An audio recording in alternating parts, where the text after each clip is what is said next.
understand when I give them the money to spend to buy something, it's so different than when I'm buying the stuff. That's beautiful. Awesome.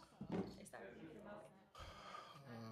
Who we waiting No, on? these are nice. Who's still writing? Remember? Miss I Welton. like how they just line the. How you doing? How you doing? I'm just trying to see if Miss Welton is joining us. Melton, not Welton.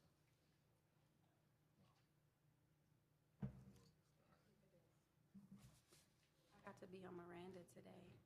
She came to my job and interviewed me about our our out of school time and child development. All right. Nice. I bet Philip the woman Fan. from last night will contact you also. Oh yeah, I'm gonna reach out. Good afternoon. Thank you for being here. There we are. Miss Melton's coming now. We'll go ahead and get started as soon as she gets seated. Thank you all. I'm glad you got your shopping list worked out. No ramen noodles?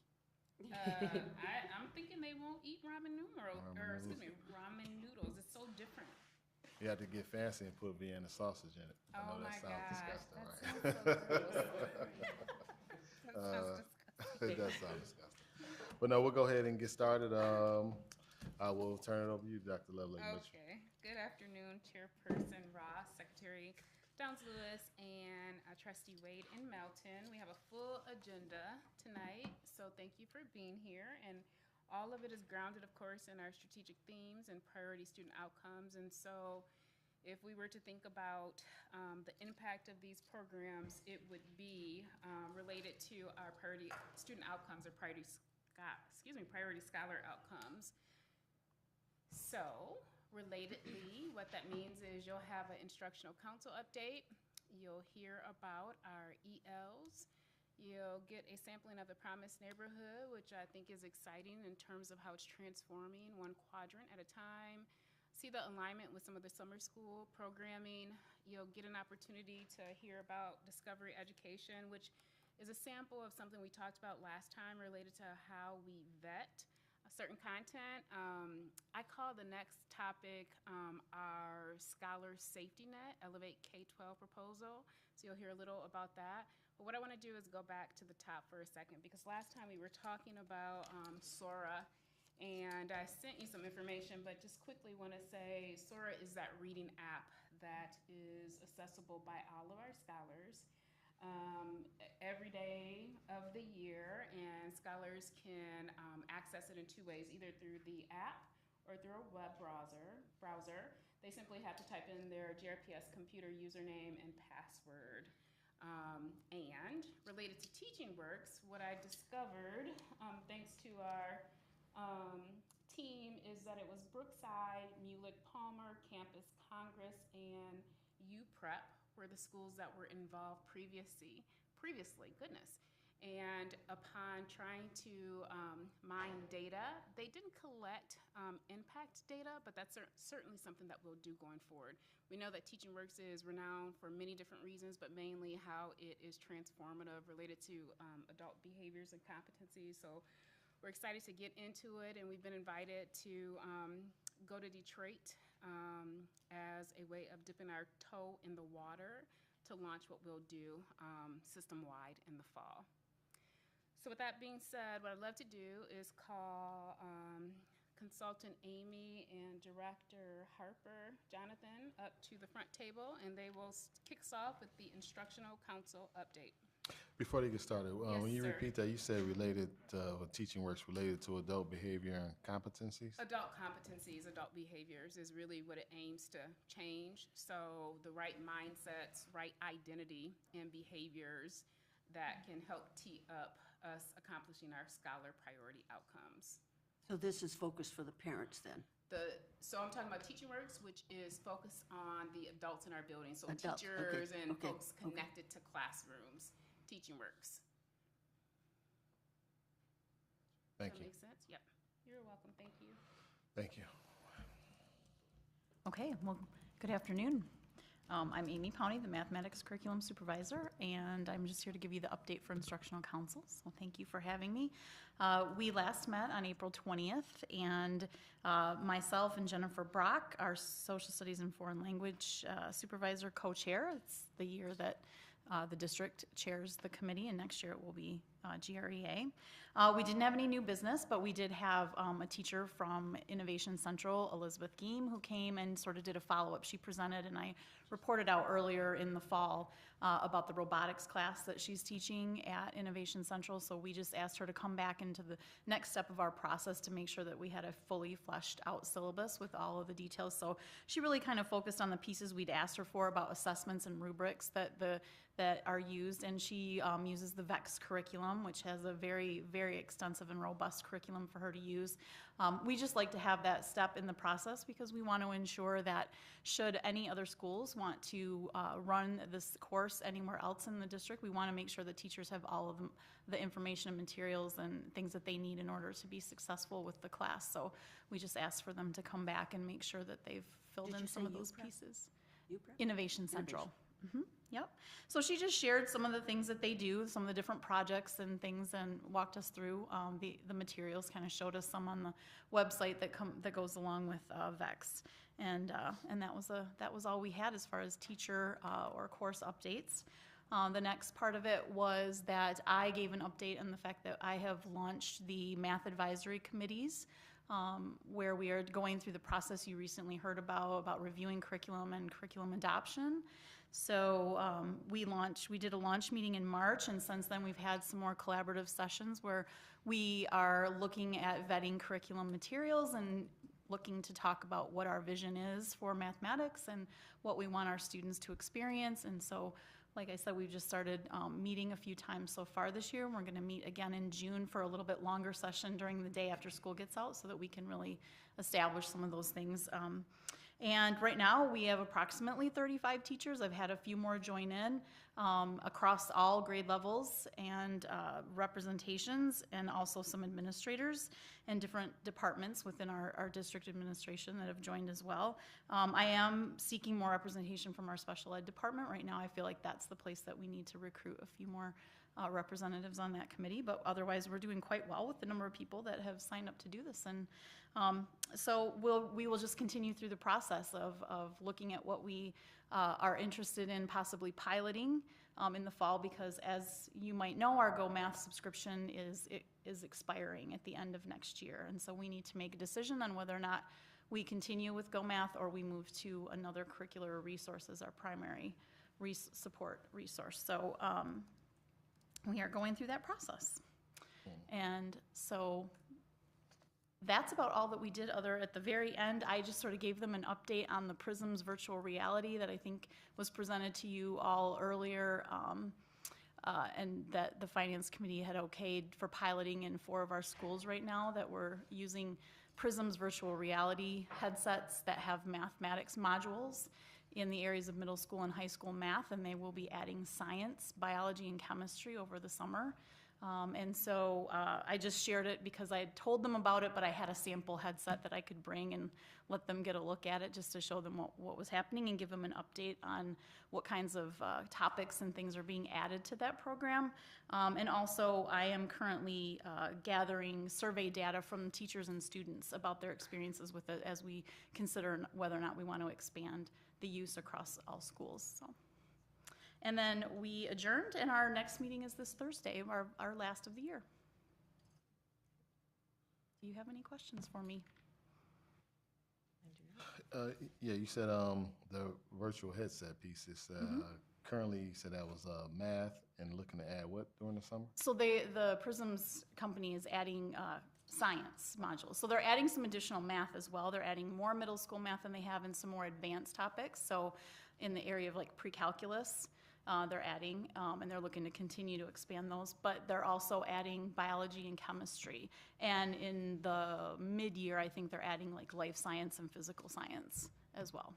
And we'll have access to all of that, so. Can you tell me again? I'm sure you've told us That's okay. before. Prism, is that the name of the company? Yeah, or- yeah, that's just their name, yeah, Prisms, yeah. Gotcha. And on the math advisory committee, that was about 35 folks on the committee? Mhm. Oh, okay. It seems like quite the wealthy committee, but I'm just thinking of committees and trying to get stuff done, and 35 seems like a lot, but. No worries. Oh, well, we also break up into K-5 and 6-12, so Gotcha. sometimes we have a reason to meet as one whole, but sometimes we meet separately as K-5 and 612 because the materials aren't always the same that we're looking at, but we will meet together to Right, set thanks. that vision and things. And the last thing, you said that was VEX, VEX, on the, Yeah, that was the robotics VX, curriculum, was the yeah, VEX curriculum Thank that she uses. So, yes, I just wanted to ask again about this PRISM. Yes, They have a curriculum on their site? they do. So, yep. They It wouldn't be the complete class that a kid would take, it would be No. supplemental? No, so they basically have 5 modules per course. So if you're in Algebra 1, there are 5 modules that are connected to the major topics. So they're a really great supplemental piece to launch a topic with students because they immerse them in a real-world problem. So for instance, glacial melting is the topic for linear relationships. And so there's a conversation and a place-based experience related to this idea of what kinds of things cause glacial melting, and then it sort of transports them to this lab where they then start to do the math at looking at the rate of glacier melting caused by different types of natural occurrences. So it ties it to a really relevant real-world problem. It's very engaging, and then they're doing a lot of movement and things like that. So we have some pretty neat pictures that we could share with you if you wanted. Like I said, we're getting some feedback from teachers and from students about that, and then I had some teachers that were going to send me some of their photos from the modules that they did. And the teachers who use it are pretty positive about it? Yes, so everything I've gotten back, yeah, sure, they have been, and honest about, and they're also honest about the things that are challenging, right? Whenever you're starting something new that's unfamiliar, so it's really good feedback to help us if we continue on and implement it with other buildings to be able to get that feedback. So Anything else? Ms. Wade, you good? All right, thank you. My 17-year-old, who's hard to please, likes them. the whatever the virtual pieces are. yeah, great, He's come home and talked about it. good. All right. Thank you, All right, thank you. yeah, Well, Thank you. So next, we will ask Dr. Maida to come up to talk a little bit about some of our EL opportunities in the district. And she'll start off by helping us understand the alignment to the strategic plan and our scholar priority outcomes. I'll turn this. Over here. It's okay. Nope, nope, it's okay. Good afternoon, everybody. Thank you for letting me be here and do the English learning brief, EL brief. So we're going to start out off with the next slide. How do we do this here? Let's do that. Okay. This is the strategic plan connections. I'm not going to read this all to you, but if you look at the priority outcomes, they are mathematics and literacy proficiency. That is aligned to our work also. We are going to ensure equitable access and outcomes and enhance curriculum and program opportunities. So next is the information about our EL instructional methodologies, our program models. The first one being, you can't really see that too well, but it's dual language immersion. And I can see it better on this screen. And then we have transitional bilingual instructional model. And the last one is English as a second language, ESL model. Those are the 3 models that we have in our district. So I'm going to go through those 3 models individually. As you know, the dual language immersion model is the model that we have at Southwest Elementary Academia Bilingüe and also Southwest Middle High Academia Bilingüe. The purpose of the goal of the model is that scholars by 12th grade are bilingual, biliterate, and bicultural. And what does that mean? It means that by 12th grade, they can speak Spanish and English. They're biliterate, not only speak it, but read it, listen to it, read and write. And bicultural means that they are able to navigate in 2 cultures. So Latino culture and also the United States culture. And as we know, in South America and Latin America, there's differences in varieties of different backgrounds and cultures. So, how does the dual language immersion model work? Students, scholars start off in kindergarten. There's a breakdown here. 90-10, I'm not going to read that all to you, but by the time the scholar is in 3rd grade, it's 50% in Spanish and 50% in English, and then it continues through 12th grade. We have scholars that both come to us with a native language of English, and also scholars that come to us with native language of Spanish. So we have 2 different native languages at the school. So, question being is, how do I get to go to our dual language immersion program? And in kindergarten and 1st grade, parents of scholars, they simply apply through the theme school process. And in 2nd through 10th grade, which soon will be 12th grade, because our first graduating class will be next year, 2024. That's so great. So happy and proud of that. If you want to go to the Academia Bilingüe, you must take, after second grade and above, you must take the STAMP, or the Standards-Based Measurement of Proficiency Assessment, to demonstrate Spanish proficiency. And in order for the English piece, then we look at the M-STEP.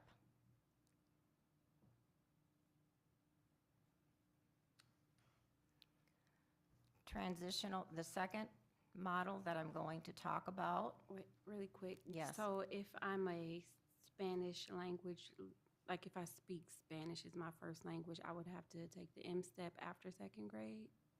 Excuse me? To get in, you said they would have to take the STAMP. Is it STAMP? Is that for just students who don't speak Spanish? Yes. So students who do speak Spanish, they still take the same test? Correct. Okay. After 2nd grade and above. Okay, so everybody takes the same Correct. test. Thank you for that question. And that's to see if they can keep up with the Spanish? Correct. Okay. Correct. The transitional bilingual instructional model, that is a model where we use the scholar's native language, which is Spanish, and we also provide English as a second language, and then we transition the scholars to all English by 3rd grade, and that's called an early exit program. That program is implemented currently at Cesar Chavez, Burton Elementary, and Buchanan Elementary. And I want to stress that part of that model is always English as a second language. And then finally, the ESL model, which is a model that uses SIOP, and it is sheltered. Many people ask, what does that mean, Maida? It's Sheltered Instruction Observation Protocol. It utilizes 8 components, and there are authors that have packaged the 8 components of SIOP, and I will get into that in a minute. So it is an ESL model, and we use that model in other schools where there are many different languages, because as you know, depending upon the year, the academic year, there might be 47 to 59 languages in our district, home languages, native languages. So in that case, the instructional model is English as a second language. It's hands-on. We implement SIOP, and SIOP has 8 components, which is all 8 components are part of what we do as good teaching. It's lesson preparation. We build background for scholars. We make sure that it's comprehensible and explicit input.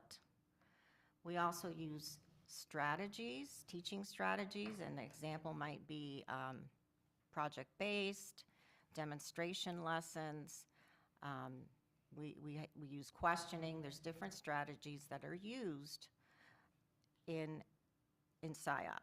We also have, part of SIOP is a lot of student interaction and engagement. So you'll see students in small groups, you'll see students in large groups, but also in pair shares, a lot of interaction, language interaction in SIOP.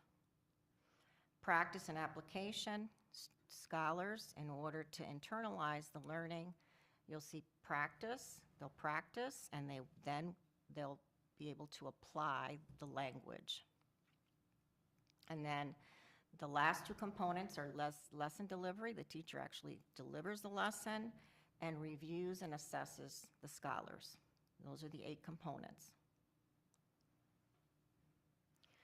So when we talk about teacher certification for our scholars, our bilingual scholars, and our staff, at the secondary level, teachers must have certification in the content area that they're teaching. So if I'm teaching at the high school level in science, I must have the science certification plus either a bilingual or an ESL endorsement. At the elementary level, it's a K-5 or K-8 elementary certification, and then a bilingual or ESL endorsement. What we've done to build capacity at GRPS, we have had opportunities that you see here. We've worked with Aquinas for in 2017 to 2020. They had a grant that we partnered with them, and then currently we are using grant funds, our grant funds, to actually partnership with GVSU, and we, the district with grant funds, pays the credits for teachers who would like to go back to school for their ESL endorsement, and it is also a pathway to their master's. So we pay for their credits, plus their books, plus the test, the MTSS test, when they get ready to take it. So it's really a great opportunity for staff.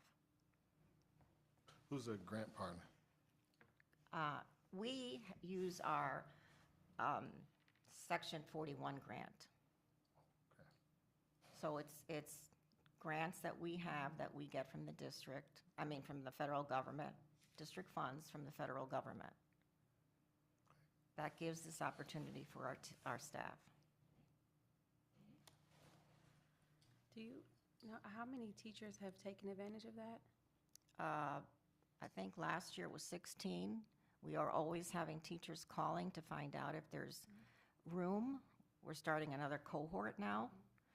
So, and then Grand Valley, in addition to that, they are applying for another grant, their own grant, so there'll be more opportunities for our teachers to be involved.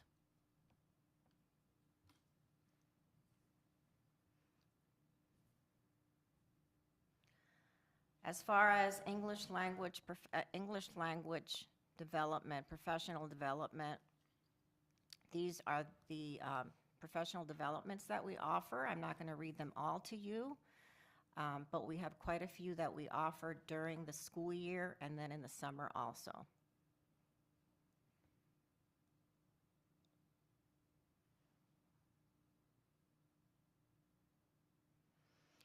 And then I wanted to touch upon, this is not last because I have another section here, but cultural centers. You'll hear us talk about cultural centers, and what it is these are the cultural centers we have in Grand Rapids Public. These are schools that have a high concentration of ESL or bilingual teachers at every grade level. If parents choose to go to their home school, they may also do that. But these are centers that you've heard that are called cultural centers.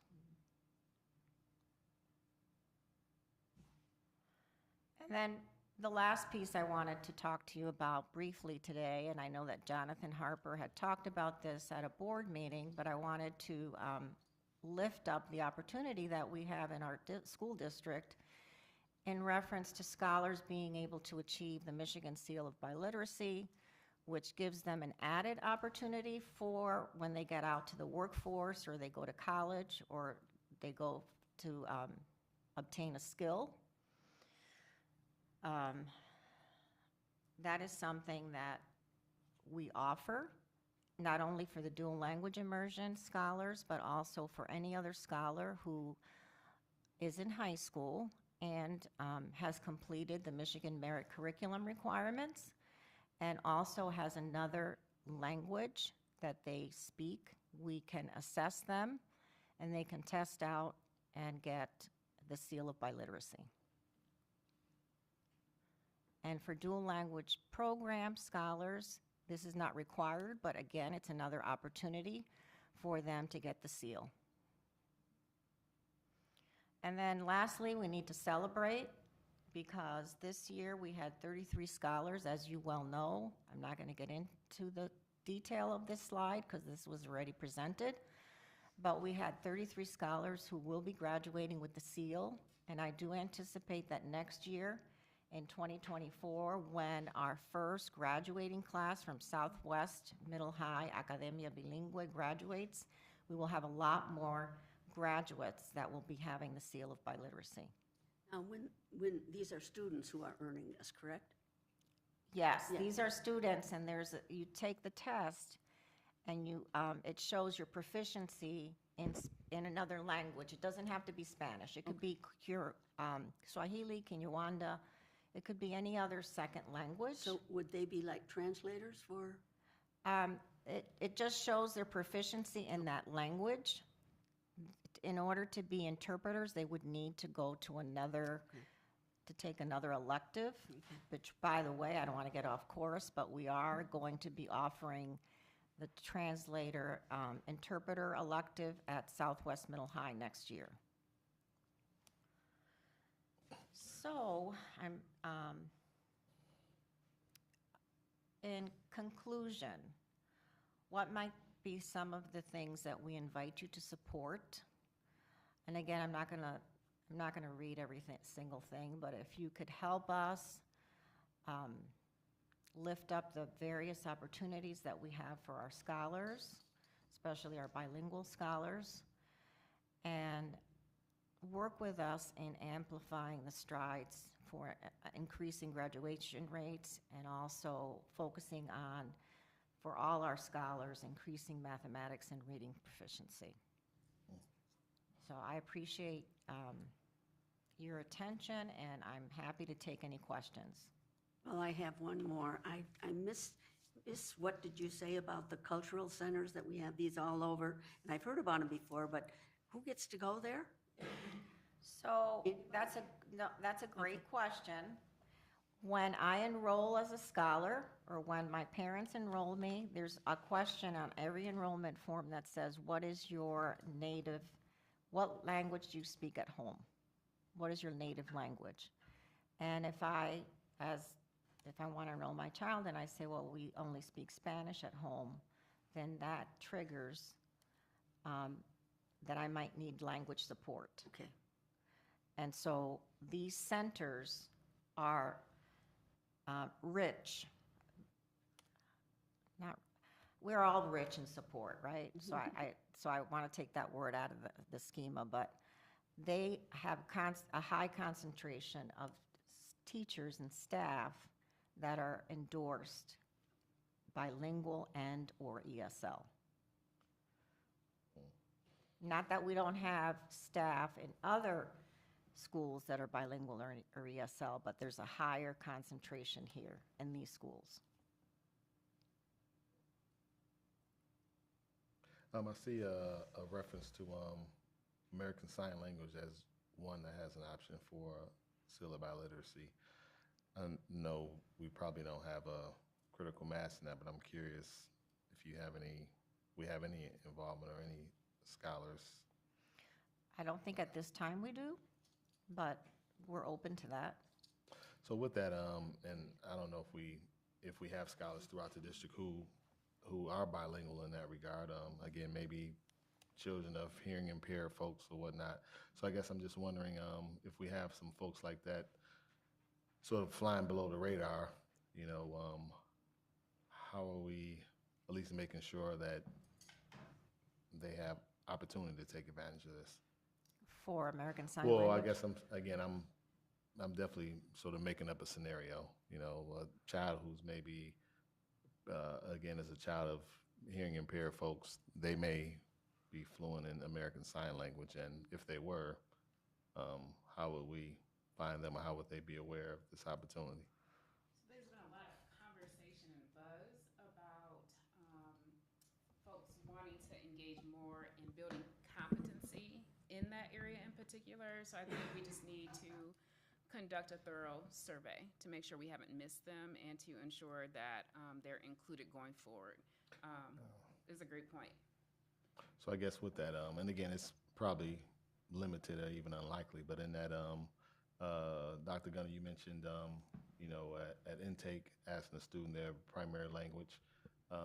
Maybe we could be intentional to even, again, I think it's unlikely, but if a student did have some proficiency in that regard, I wouldn't want them to not have opportunity. So maybe that's the question we could ask along with standard world languages. Let us come back. I think Let us that's, come back yeah, let and- us come back. I think that's a great idea. and survey what's already I know in one who's a place. senior. I can email you his name. That's good. I'm glad you said that. What did you say? I know one who's a senior who I can email your name. He might have been missed, right? Because it's passed already for this year. Is that right? Well, we can see. I know It's not his too name. late. It's No, not it was too last week. late. And you are bringing up a nuance that we just need to go back and collect some data on and then bring it back. In addition to collecting the name, Trustee Melton. Yeah, and I'll then get you his we can last name. I can't think of his first. Yeah, name. and if you know of anyone else, we Yeah. really do appreciate you bringing that up, because we don't want to miss anybody or any missed opportunities. And I love the idea of just ensuring that it's being collected somehow, either on the form that you referenced or a different one. So we'll go back and do some auditing and then bring it back to you. And I will say, if we do find any students in that regard, I know a local college who's always fiending for American Sign Language interpreters. Yeah, that's another opportunity. I do have a question about the reasoning behind the second grade entry. Just, it's like, why is it second grade that they would have to test in to get in Southwest? Because by second grade, you have somewhat foundation of reading, literacy, and mathematics. In Spanish? Yes, because the program, the model starts with 90-10 and kindergarten. So the majority of the day is Spanish. So in K and 1, the majority of the day would be Spanish. And if I never had any Spanish at all, it would be, by second grade, it would get more difficult. Okay. I just, a lot of people ask, like, why is it second grade? I can explain to them that, but also just, you know, for our listeners, it's good that we communicate why it is that, you know, kids can't just move into the Granville neighborhood and just go to that school or go to the high school. And it's a lot of, you know, pushback around that, but I do understand, you know, what it would be like for me to go into that school in the 4th grade and not be successful, you know. So some questions are just asked so that other people can hear the answer. I'm just thinking out loud and listening to you, maybe we need to talk about how we put that in black and white on applications. Yeah, and perhaps on our website, we can have a video explaining that, and during our orientations and our open houses, just explaining that a little more. Yeah, and also our high school, right? Like, I would like to just explore more ways to get more diverse group of kids in that school.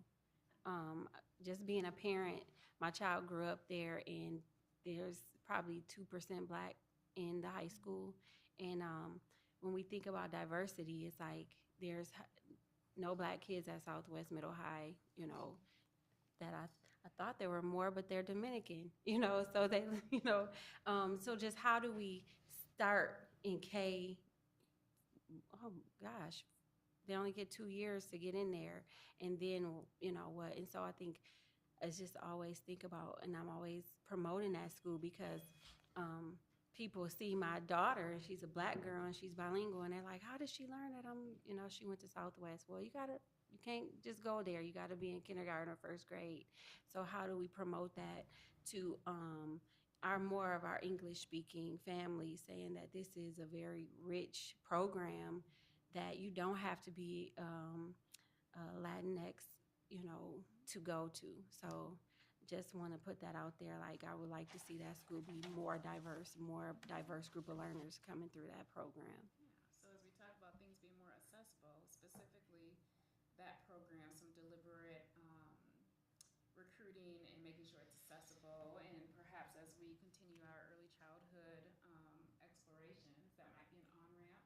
By the way, it was beautiful seeing your middle school daughter High school. translate, High school. daughter Yes. translate so fluently last night. So masterful. So thank you. Yeah, I will say the program is amazing. I had some bumps along the way coming through elementary, them learning math and Spanish one year, math and English the next year, but it was really cool to watch my daughters, translating things at, 5th grade and 3rd grade and breaking barriers. And so I would like to see more children of color, well, Black children and white children really just coming through that program and graduating high school bilingual and being able to translate and and be bicultural. So I just want to look into ways that we can promote that school on a broader scale. Thank you for that. That makes sense. Yeah, I agree. Thank you. I don't have any questions. It's good to dream out loud. Yeah. Thank you for that. Okay. Thank you, Dr. Maida. Thank you. Do me a favor and slide that mic down here too. Okay. So, trustees, any additional questions of Dr. Maida? Thank you. Thank you. So next up is Executive Director Cheney, and earlier I talked about how I think Director Cheney is leading us through some transformative work, and I mentioned that I think it's starting with the Southeast Quadrant, but because of our collaborating and calibration, it certainly is scaling throughout the district. So, Promise Neighborhood. Yes, thank you. Thanks for having us here, and distinguished board members, thanks for being here as well. Promise Neighborhood, how exciting. And I will begin quickly with just saying, if you've seen some of this before, my apologies, it wasn't the intent to be redundant, but knowing that we have some newer folks to this, wanted to make sure that we hit kind of all the highlights, and so if there is anything redundant, my apologies. But certainly, strategic plan connections throughout. It is very deeply connected to not only the strategic themes, but the priority outcomes. It is about holistic needs of our scholars, certainly. If you think wraparound plus, and optimize and valuing all school options for sure. Equitable access and outcomes, absolutely. Culture of trust, collaboration, and stewardship, I think, is one of the things I'll lift up quickly for a moment, just about the school and community partnership. So collaboration within, collaboration externally, all of those things, and navigating that can just be so rich with opportunity, not only for our district, but for community partners and ultimately our scholars and family members. And then the priority student outcomes, there's no way to lift one above another in this group of priority scholar outcomes, because each and every one is that important. And it is our hope to increase where you see the up arrows, decrease where you see the down arrows, and not being flippant at all by not calling any out. But we are consistently looking at the data and measuring where our impact is, where we want it to be, and just how do we get there. So certainly connected very, very tightly. And before I go into what is Promise Neighborhood, behind me, I have three ladies, Alicia Bellini, Sherry Ross, and Tricia Mathis, who I would be remiss if I didn't mention their names, because while I'm certainly up here speaking about Promise Neighborhood, they are threaded into every single thing that we do. And it could not be alive and well without not only the three people behind me, but lots of others that you'll see a slide about in a moment too. So I just wanted to say that out loud as well. So what is Promise Neighborhood? Well, it's modeled after the work of Geoffrey Canada's Harlem Children's Zone. And each of these things, you might see them in red or you might see them in blue, are hot links. So feel free by all means to click on those hot links at any point in time to learn more and understand more about this. But Geoffrey Canada really is what Promise Neighborhood is modeled after. And it became part of the U.S. Department of Education policy agenda when President Obama in 2010 said, we need for this to be part of policy. We have got to make sure that schools are partnering with communities, communities understand what's happening in schools, so that we can collectively, our children are in schools a finite amount of time. They're in the community always. And how do we make sure that we're best helping not only them but their families to navigate the educational system, but then to be a part of the community in a way that leverages their strengths and also ensures that they are valued for everything that they are. And so it is a place and a strategy-based, I'll say, program. Yeah, it is a program. It is a program, even though you have room within to build it to what makes sense because of that place-based piece of it. And there is a continuum of cradle to career pathways. So starting from when kids are born all the way through school and into careers, so that they have so many opportunities, they don't even know what to do. It's hard to select, and that's what we're always after. So it is designed around the principles, again, of the place-based community development and results-based accountability. Results-based accountability, knowing that there is tight alignment with metrics, not only with the federal government standards, because this is a federal government grant, but within. So how do we circle back around all the time to make sure that that accountability is intrinsically measured and helps you to grow out further? So as part of Promise Neighborhood, we have design and implementation teams, and these are open to not only school folks, but community members, parents, scholars, family members, caregivers. Anybody is open, welcome, and we had a lot of participation. The difficult thing for some was, oh, I want to be in two different, and how do I make this one and not that one? And we did hold them on different nights and things like that, but these 5 areas here, little confusing once in a while, because academic success there in the middle can be broken into 2, because there's reading and ELA, or not reading and ELA, math and ELA. And so while there's different content for each, the practices, the teacher moves and things like that are consistent. So we left it in one box. But we have learning readiness, early childhood, academic success, family and community engagement and support, college and career readiness. And how do partners fit into each one of these? What is their scope of the work? Where can they embed themselves into this Promise Neighborhood initiative? And then how do we uplift, connect, and make sure that what we do in school is very much aligned with what's available in the community as well, so that both are enriching? And you'll see in each of the boxes the different things that are represented. So we know in order to be ready to learn, attendance is huge. You know, I have to be there if I'm going to learn there. My safety and well-being is absolutely of utmost importance. I know that my brain is free to take every single thing in if I'm safe. And I feel like this is a place that I belong. So those are the types of design and implementation team things that we talked about, going through the SOAR process. So lifting up the strengths that are already in place. Where do we see opportunities? What are our aspirations? What do we hope for our kids? All things great. And then ultimately, why am I missing the R? Results. Of course, the most important thing, what's our impact? And did we hit what we wanted to hit along the way? So yes, forgive me for missing that, but Promise Neighborhood Schools, this is exciting. These are all schools that feed into Ottawa Hills High School, because this is a Southeast Side initiative or program or grant.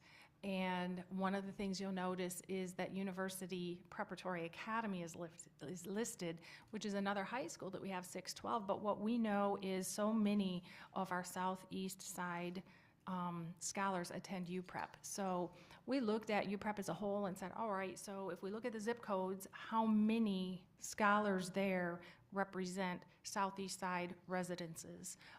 Where are they coming from? And there was such a preponderance of kids coming from the Southeast Side that we said we definitely need to include them as well. So that's why you see UPrep on there as our second high school, but this is certainly the Otto Hills feeder pattern, and we're very proud to represent the Southeast Side and be immersed in the Southeast Side.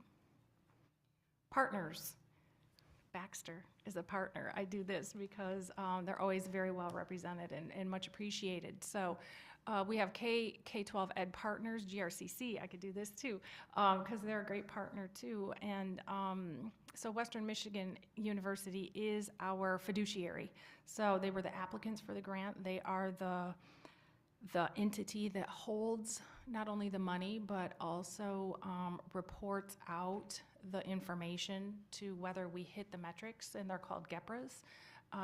And Grand Rapids Public Schools, certainly us, we are the largest subrecipient of the grant, just over $3 million per year. And evaluation partner, Grand Valley State University, has partnered with us because what Western knew is they didn't want to be the fiduciary and the evaluator. Such a conflict of interest there that they wanted to make sure they could be programmers versus evaluators and try to program against that. And Grand Valley also being so close and local here, wanting to make sure to loop them into it. So they've been phenomenal. Community partners, we couldn't ask for better community partners. Baxter Community Center, ELNC, Family Futures, Grand Rapids Community College, and Link Up. And we meet monthly with the partners to talk about what has been going on in all of their initiatives and their scope of work as far as partners go, and what have we been up to for the last month, and then how do we program forward. So we work hard to stay as well aligned as possible while also dreaming forward, right? What can we bring forward that are maybe some things that we've never even thought of before, that our kids are interested in, that our parents are resoundingly saying they need, and things like that. So it is about maintaining what's been there and working great, a strength, but then also dreaming forward as well. So those are the types of things we do each month when we get together. And here's what I was talking about a little earlier.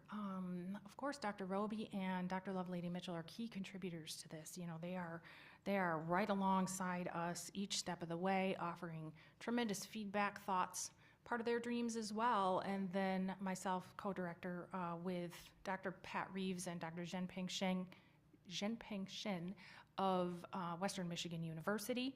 And Tricia Mathis, Sherry Ross are directors of the design and implementation teams. Alicia Bellini is our program manager, actually hired by Western Michigan, but housed here or placed here because just the need is so great for us to be able to be immersed into the community. So fantastic team there. And then we have school renewal facilitators, which are lots of times, let's see, retired superintendents, could be retired principals, people who have expertise in the field that can come alongside principals and say, okay, what's your continuous cycle of improvement?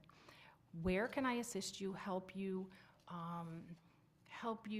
stay the course as far as your continuous cycle? Because we know there are lots of things on principals' plates, and sometimes it takes somebody to walk alongside them. So they're doing that very well. They are interacting with schools, usually 2 schools per person, so a couple days a week. School renewal specialists are in the buildings, in schools every day. And they're the ones that we hired just recently, a few extra, or not even extra, but a few that we hadn't hired before. And they were all external folks to the district. So knowing that we don't want to vacate any positions within our schools, looking at where is this talent? Muskegon, a couple from Muskegon actually, one from Kentwood, don't tell anybody as you're looking around, but yeah, so coming in to say we want to be part of the team, and they'll work alongside teachers in conjunction with the principals to help coach teachers whenever teachers want to be coached, wherever they see the need. And the great thing about this is, again, leveraging strengths. So how do we make sure that we're affirming and we're lifting up the things that are working well? Chief community builders and strengths-based interventionists are both Scholar supports, but then the chief community builders are also with the school and the family. So making sure there's a very tight connection, relationship building, and how do we connect to external partners as well. Not to be mistaken for KSSN, but just another added layer because we know that the need is so great. So really partnering with them, and that's a very exciting process. How would you like to help us? Well, we would ask, please, when you spread the good word about the investments in our Southeast Side schools, do it with a smile. We have tremendous schools, tremendous kids, families, and community partners.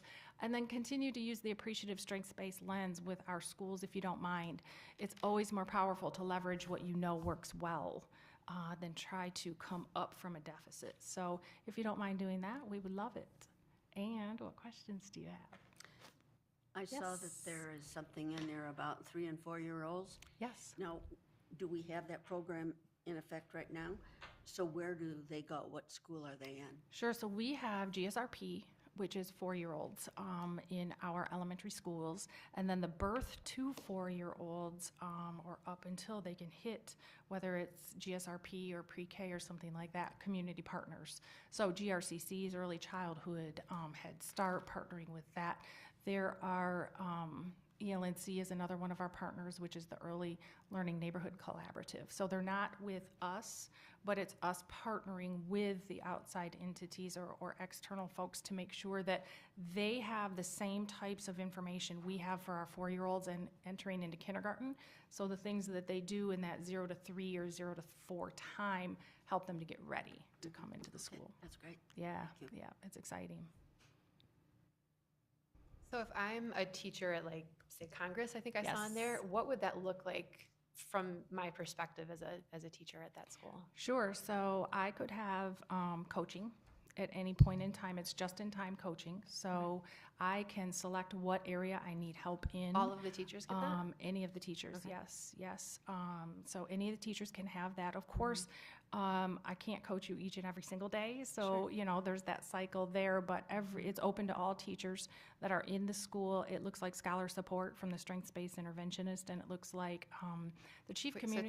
So tell me more about that. Yes. There's interventionists in the school for the students as Soon well? to come, soon to Okay. come. Yep, the Okay. job's posted. This being our second year, last year was our planning year, so we started this year with implementation. So that is our final piece to come as far as positions, the strengths-based interventionists. But what they'll see, the job's posted, and they will see interventions put in that are leveraging student strengths, so that they're building from there. So I'll see that if I'm a teacher. And in conjunction with helping to build that list, right, that list of scholars that might need interventions for whatever reason. It might be academic, but it might be behavioral. It may be an extension, right? I want them to be accelerated. And how do we do that? And that's where the chief community builder also comes in. So they work very closely together to make sure the whole child can be lifted up in any area that is a strength to help close any gaps that might be there. Because I remember that, I believe there's 13, is that right? Yes. People, Yep. and there's 13 schools, was that so that one is at each? Or is there a group It's- effort? How does that work? Yeah, so great question. Because they all have different strengths, it's I'll say triage very carefully approach, and triage because there isn't anything that's on fire right in front of us at the moment. In most cases, but no, I say that tongue in cheek because whichever need is greatest for whether it's that teacher or that school, we can leverage somebody into that place. So they all have home bases, if you will, based upon the data that their school said is their strength area that could be leveraged the most to close any gaps. But then if there's somebody else that's needed, we can swap and move and how that works. And that piece of it is that just in time. Okay, so from a school's perspective, they would have a home, one of the people would be in their school. They'd have coaching going on each week, and then very soon they'll have somebody, hopefully, who will be coming in to do more interventions with kids. Is that correct? Yep. Okay. So the chief community builders have been hired. In most cases, there are a couple schools that are outstanding at the moment.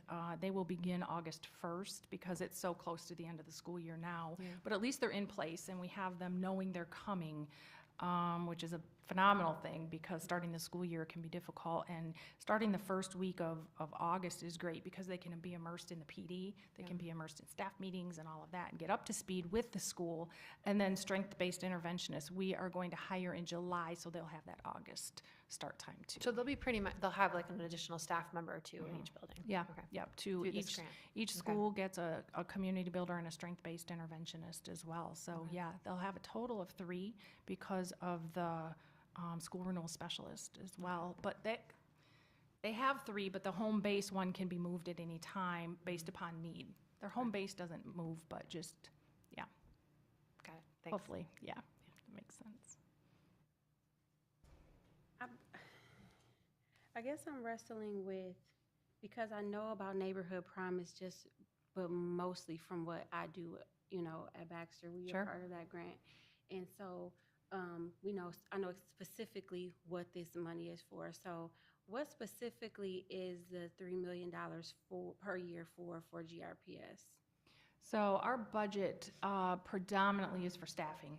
So the staffing of the strengths-based interventionists, chief community builders, and the school renewal specialists. So the supports that are right there in the school, knowing that we want to focus on teacher moves and behaviors that's right in line with Teaching Works, because the teacher moves and behaviors certainly influence our kids, the climate and culture in which kids learn. So taking that piece of it and putting that into action, and when we get teacher moves and behaviors that are so highly effective, our kids learn at much greater rates. But then also knowing that scholars have some needs too, right? And how do we leverage their strength to build up any of those needs? And so that's why we have this multifaceted approach. So we have some working with principals where they need it, we have some working with teachers where they need it, and then we have the scholars piece of it as well, and the parent and family home component as well. So our $3 million a year is really based upon positions, people in positions, and infusing them into the schools so that the 13 schools feel the presence of the Promise neighborhood. And how is this, you spoke on community, right? But I'm trying to figure out like what part of community is playing a role in this Yep. mission. Yeah, Yep. because are we hiring community members or parents? Like, I mean, I guess parents. Yeah, like, so Yeah, we do. where are they coming in at? Because Sure. I feel like a lot of times we hire people to coach teachers on how to connect or do the work with students, and the coaches don't even really have that type of background because they're not coming from where our children are. They're not coming from the Southeast side. Yes. So now we have people telling people about children from the Southeast side that never really even lived on the Southeast side. And so I really just want to. Yes, no, you're lifting up something figure that out. tremendous and something that we very much hold near and dear to our hearts. One of the things that's been really difficult is as we partnered with Western Michigan University on some hiring, especially in the facilitator role, they would send us lots and lots of candidates, and we were like, no, for your very reason. Not because they didn't have lots of skill sets, credentials, and all of that, but for us it was, do they know our Southeast side? Do they know our kids? And if so, how? So we were very intentional about hiring from within that Southeast side. So former principals that were on the Southeast side and went on to do other things, retired, come back, are some of our facilitators. The other thing is when we're talking about chief community builders, two positions are actually filled with parents, so you're absolutely right. So it is something that we were certainly overlaying all applications around. Our facilitators, or not facilitators, school renewal specialists, are people who either had great success in our Southeast side schools or were placed in Southeast side for whatever their role was and had great success there, or were in like districts. So two that came from Muskegon were Muskegon Heights And not that Muskegon Heights is exactly like the southeast side, but we took them through a rigorous process of interviewing to make sure, do you understand our kids, our setting, and, bless you, and our families, and how will you reach into the community? So the community part is really important too, throughout our design and implementation teams, getting people in to see our schools, to see the great things that are happening so that they can speak about our schools in very real terms instead of their perceptions and things like that. So we do have a lot of southeast side, not all, but a high percentage of the folks we've hired have been southeast side, either born and raised or worked and had significant success. And where do you see community partnerships with local initiatives and organizations coming into the schools, helping? I think of like organizations like Diatribe that I believe is at Ottawa, but there's a lot of different, smaller organizations that are in the community trying to do the work, but don't have the type of, funding and support to do things. Are we looking into those type of programs and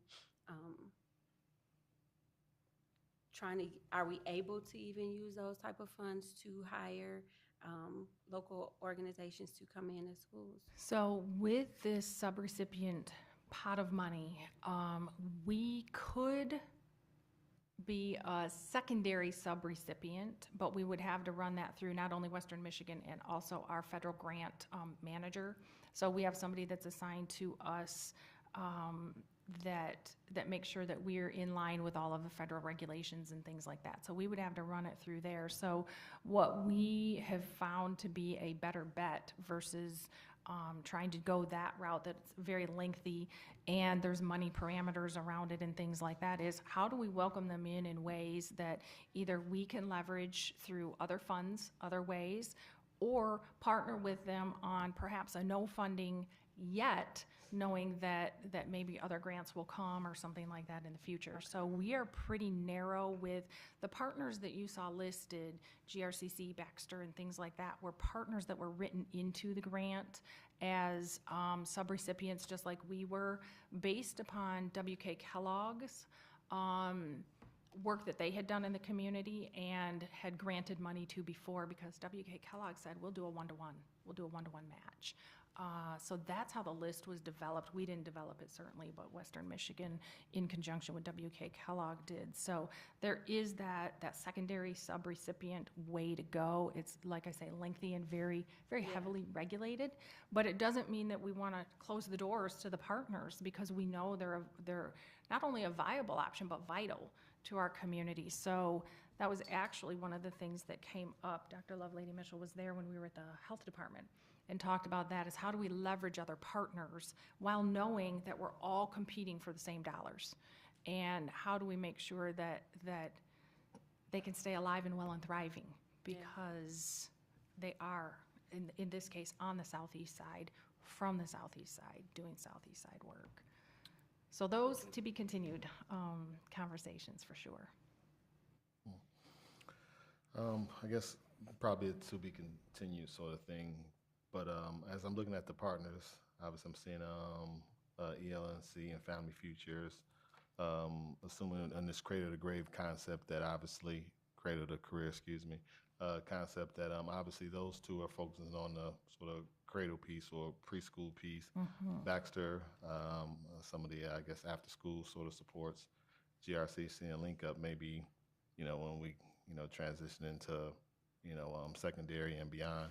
But I guess my question with the partners, and I don't expect an answer now, but I will be curious to see sort of what we're hoping what the outcomes are, in regards to each partner. Obviously there was a accountability language in here quite a bit, and I just would be curious on what some of those hopeful outcomes are with the partners, and I guess a little bit of more sense of the accountability aspect associated with those outcomes. Sure, yeah, happy to do so. We have their scopes of work that we're happy to send through at a later date, soon after, this. So we have each partner's scope of work, as they have ours as well. So, yeah, I think you'll be intrigued by some of the things they listed. So, yeah, we'll get those for you. Thank you. Thank you. Yeah, thank you. Thank you so much, Edie Cheney. It's been hopeful, promising to watch the work route. And so next, I wonder if we might need a stretch break because this is a full agenda. We do have summer school, and we have the Discovery Program, and lastly, the Elevate K-12. If you're okay, I'm okay, but folks may need to stretch a little bit. So I just like 30-second stretch or something. Trustee Ross, if that's okay. Make it a full 5 minutes. 5:40? Oh, okay. 5:35? That works too. Thank you, Sure. sir. Get out and walk. Break. I use We're not bringing water. Water bottle, I forgot that. I was running late today. I was trying to get in one more meeting. Thank you. I appreciate that.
Oh, yeah.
Why and what? Or do how?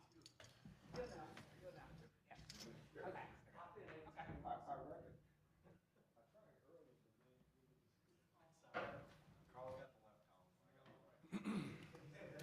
Thank you.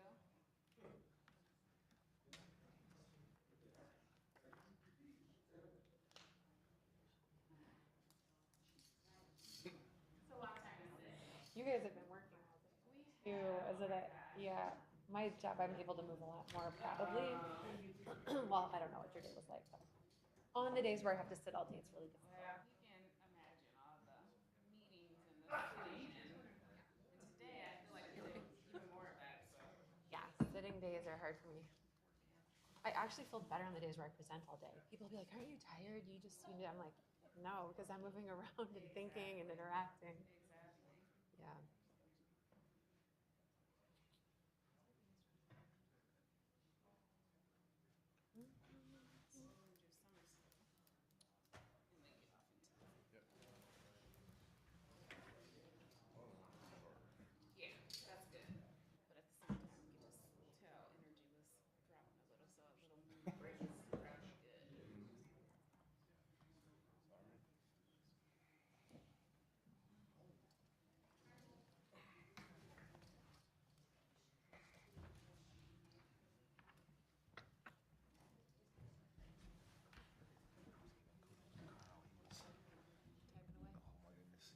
My personal iPad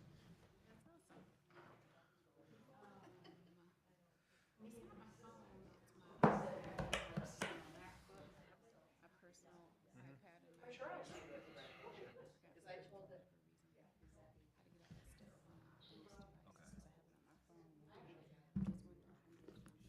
I am starving. Did you ever have days like that? I was just like hungry. I just kept thinking.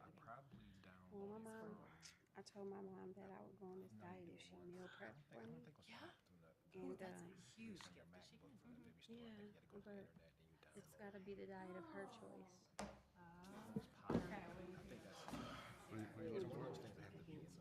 Yeah, I'll find you. I'll find you. I'll schedule something. So Okay. you know, when Okay. you come ask. Okay. All right, all set, yeah, thank you. Thank you, trustees. And so one of the things we want to do now is kind of transition us to the summer school program, because I think it's going to highlight how we are going to sustain and accelerate learning for our scholars. And so with that being said, Executive Director Mel Atkins and Director Jonathan Harper will lead us through that presentation. Thank you, Dr. Lovelady Mitchell. Again, Mel Atkins, Executive Director of Community and Student Affairs. Fix the microphone.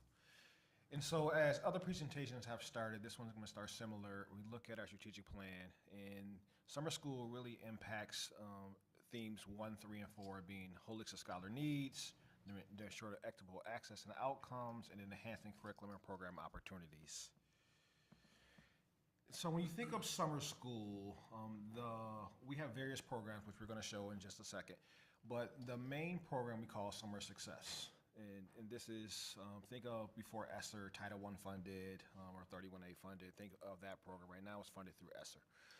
And it is a 4-week program this year, June 27th through July 20th. Really 8 to 8:30 is breakfast, and 8:30 to 3:30 with lunch in there is programming. We did, based off feedback, we did extend the program this year. It used to be a half-day program, and I know Jonathan's going to talk about the reasons why in a little bit, why we went from a half-day to a full day. As you can see, there are really 5 K-5 or 6-8 programs and 1 high school program. We're excited to say that we had over 2,500 registrations for summer school, and so we are thrilled for that. And even though it's ESSER, all students are eligible, but we do target scholars in the 69th percentile below on the fall map 2022 reading assessment. And then high school is a credit recovery option as there as well. And so there is something new, because I said there's over 2,500 of our scholars that have signed up. We know that all of them do not typically show up, and so what we're trying to do, we added a family event, a family component on June 22nd to try to highlight what happens during summer, kind of like I think of an ice cream social to get you excited about what's coming the next week. So that's going to be, information will be coming out in the upcoming weeks about that, but we're excited to at least try something to get our scholars and caregivers excited about summer. Then what you see here are the vast majority of all the programs that we have. I've talked about Summer Success being K-8 and 9-12, the 9-12 being the credit recovery portion. Loop, so Loop is our after-school program that we know in the school year, but we have a component in the summer as well. You see purposely playing towards kindergarten. GRASP is either online or take-home books, if you like that. English learners, migrant, and newcomers also have portions in summer. And so what we do is try to coordinate all the efforts. The buildings that we were at, that you saw earlier in the first slide, we use those locations to house the vast majority of the programs that are here. And the caveat here, City does have a program, because they have IB requirements is at Southwest Middle High this summer. And then Museum has a short program, I think just a few days long, but they have a program too as well. Are they at Southwest? No, the reason why, no, Museum this year is not at Southwest because they have this 3D printer that they needed access to, and so we're thinking around how do we get access to other scholars, as future summers come along. And Cities is at Southwest? Yep, City is out Southwest. So what we try to do, in previous years, every 3 or 4 years, we try to rotate summer school but we try to centralize. It used to be at Grand Rapids University Preparatory Academy for many years, but we want to make sure the building's a full cleaning, and there's different options. So we went to this year Southwest Middle High for the first time. All right. It's just, it said they're hosting their own, so I thought it was in their own Yep. building. Okay. And so what the intended outcomes, so we know summer school is an academic component to summer school, and then there's a enrichment component to summer school as well. And what we're trying to not do is repeat what happened in the school year, or at least how it happened in the school year. So that's really important. There are really 7 intended outcomes, but the main one is we talk around reducing the summer learning loss.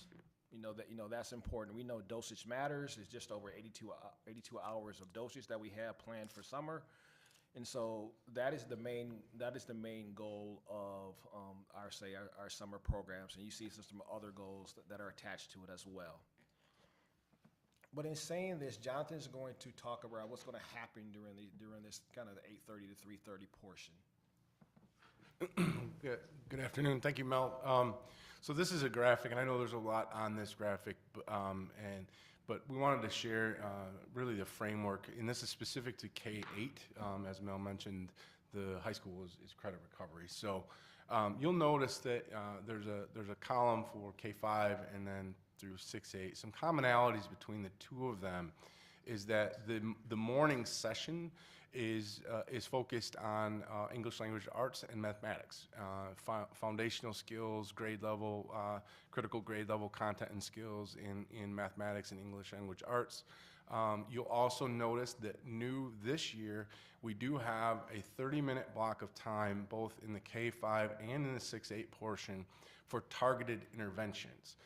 This is where scholars that are registered to participate in the book reading tutoring, if they're in Summer of Success, this is the time frame when they would engage with that. This is also time for their classroom teacher to look at targeted interventions or small group intervention time in those 30-minute blocks. And so you'll notice that both at the K-5 and the 6-8 level.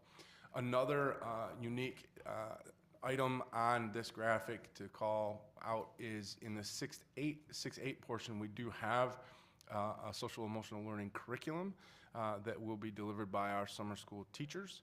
And so we do have a specific 30-minute block where our middle school students will engage, our middle school scholars will engage in that social emotional learning curriculum. Something that is different, again, from previous years, because we have had in previous years a focus on English language arts and mathematics. One of the things that we've received overwhelming support for and feedback from both summer school scholars and teachers is the integration of project-based learning into summer school. And as Mel mentioned, we do want to have the academic focus, but also an enrichment focus and do some things that are engaging and exciting for our scholars. And then this also helps increase participation and having scholars stick with the Summer of Success program. And so what we have done is extended the days to full days. And so you'll notice that after the lunch period, there's flexibility for buildings to continue to engage in their project-based learning projects, but also to engage in enrichment or excursion times with various partners that we have around Grand Rapids. So the zoo, Blandford Nature Center, just to name a few. There's a number of them. And also activating the schoolyard spaces, right? So on the summer school sites, this is an opportunity for teachers to bring their scholars outside, do some enrichment and learning activities on the schoolyard. And so that we're pretty excited about that. And those are asks that we have had in the past from our both our principals and teachers. And with the half-day programming, those excursions and enrichment times really weren't accessible because of the half-day. This does allow for some flexibility with that. Now, would these be our teachers that will be? Correct. They are GRPS teachers that they apply and then we hire them for the Summer of Success program. Correct. And so very similar to what I showed you earlier, just a couple slides ago around what we were hoping to do. We do have evaluation, a formal evaluation that we conduct. And typically it's around December when it would be available.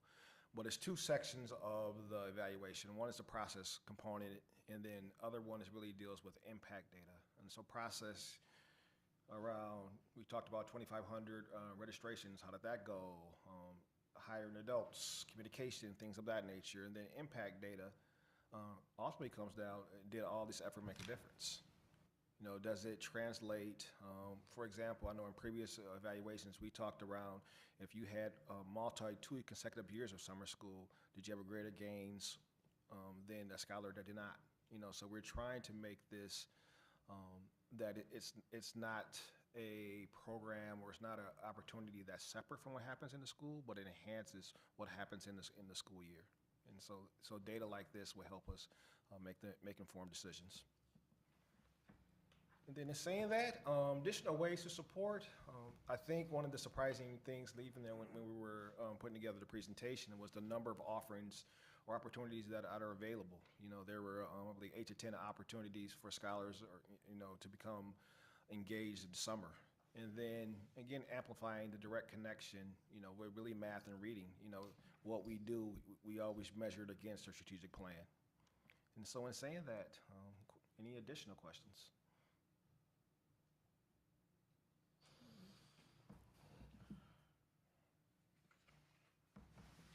I think the full day is a good idea, though, that it can be really intense. I've done it myself, and it makes the kids feel as though it's maybe not as worth coming for. So it makes sense to do a full day. Thank you for thinking that through. We're hoping to. We'll see. Yeah, that's right. You'll see. You'll check in and see if that works better. And it's just 4 weeks, I think I saw.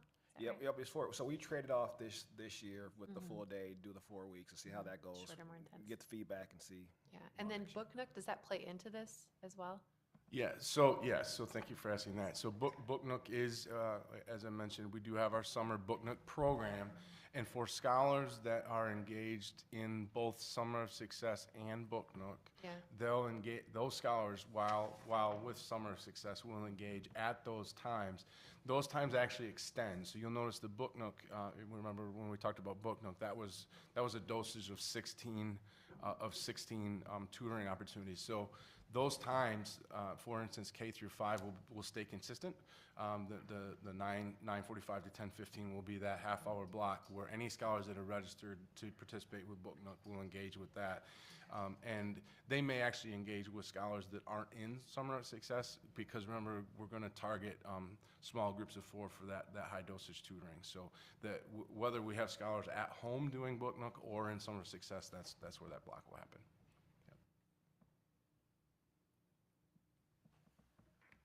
What additional questions might you have, if any? No? Our high school students, do they have only the 4 weeks too? Yeah, so high school students, so what we did because it's 4 weeks, we added a session. And so there's session 1 is 8 to 10 for high school, and then 10:15 to 12:15, and then 1 to 3 are the 3 different times. We have extended it on extenuating circumstances if we need to. So if we have a scholar that's just, you know, a few hours away, or, you know, a week away or some from potentially graduating, we make accommodations. Okay. All right, well, thank you. Thank you. Director Atkins, and Director Harper is going to stay up here and walk us through one of those programs that has gone through our vetting process, Discovery Education. Can you come on down? Yeah. Thank you. Yes, so Discovery Education, we have a proposal for a 1-year extension. And Discovery Education is and has been our K through 12 Tier 1 core science curricular resource. Okay, so we've been engaging with it, and we have had engaged with it for 6 years.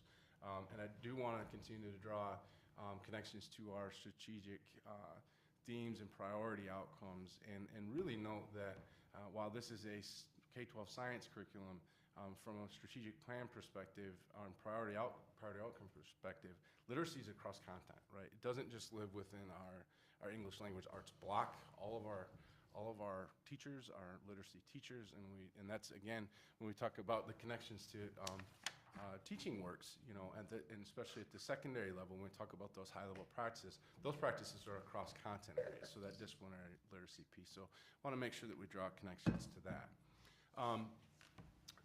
We are, and I am, very pleased personally, and then I think systemically very happy that to announce that we did hire our new science curriculum supervisor. Jessica Vander Ark started with us yesterday, and so that's very exciting. That has been a position that we haven't had for a few years. And so I'm very excited for that, for our science curriculum moving forward and the supports and consultancy that we can provide for our teachers as well. Our current license with Discovery Ed does expire on June 30, 2023, so this coming June.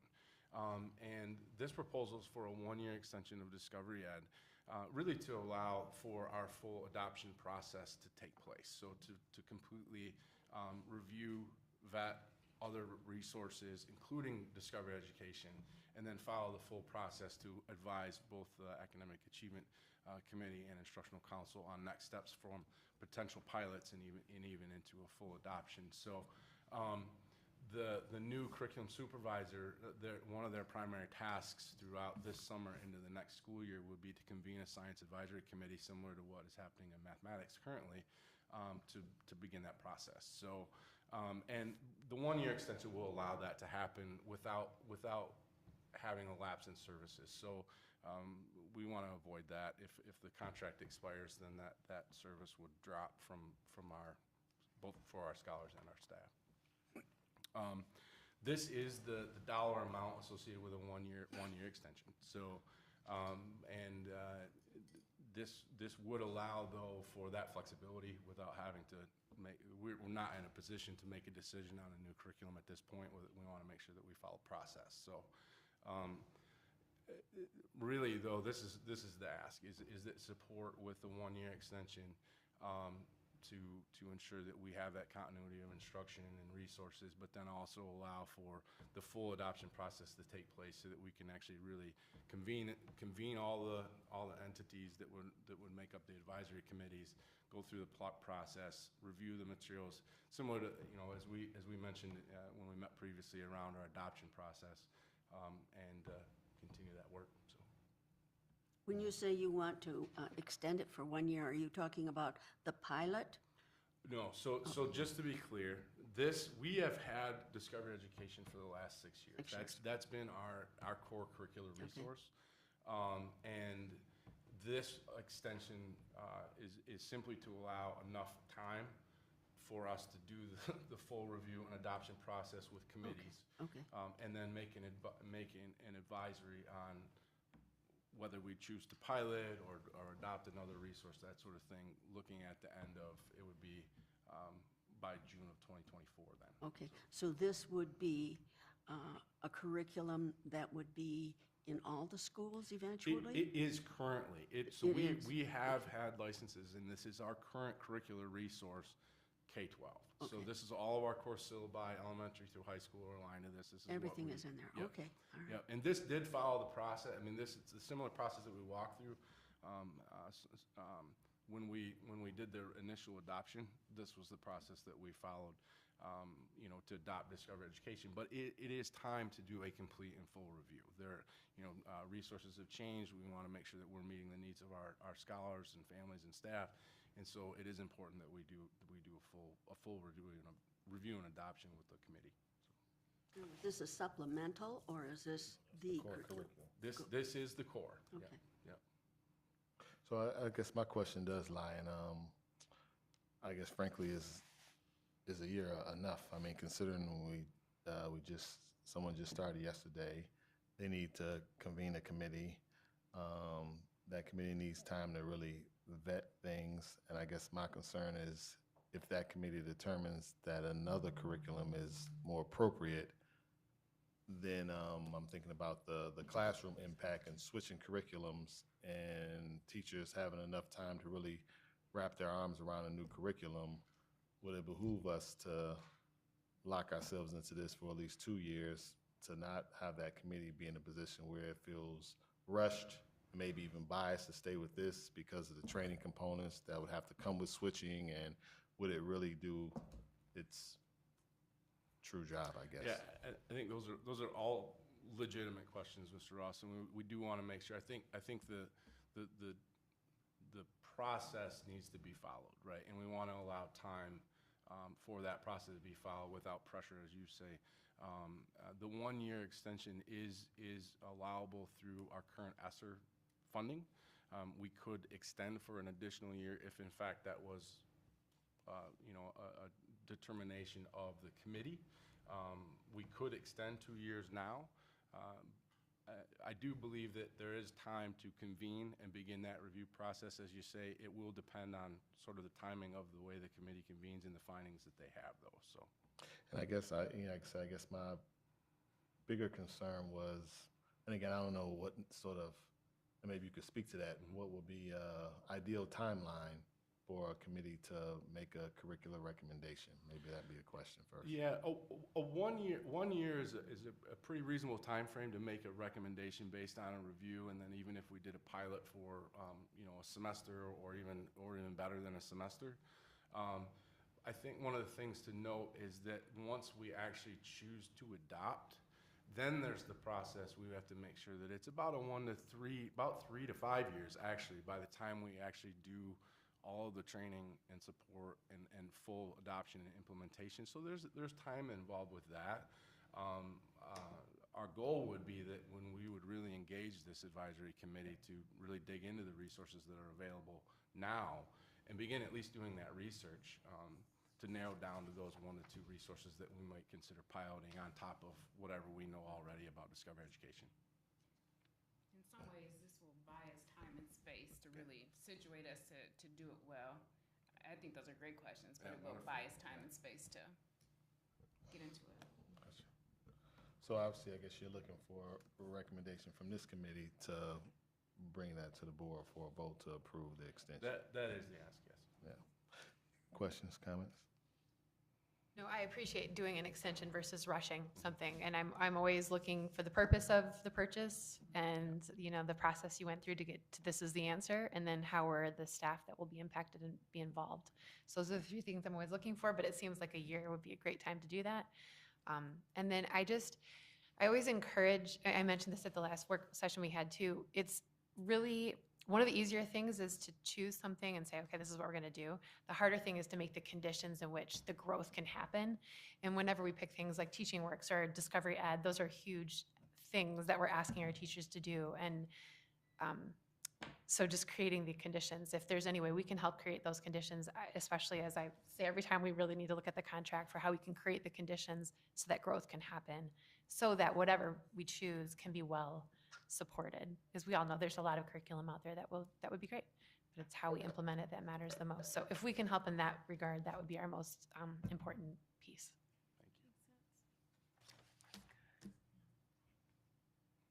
What she said. All right. Thank you. All right, thank you.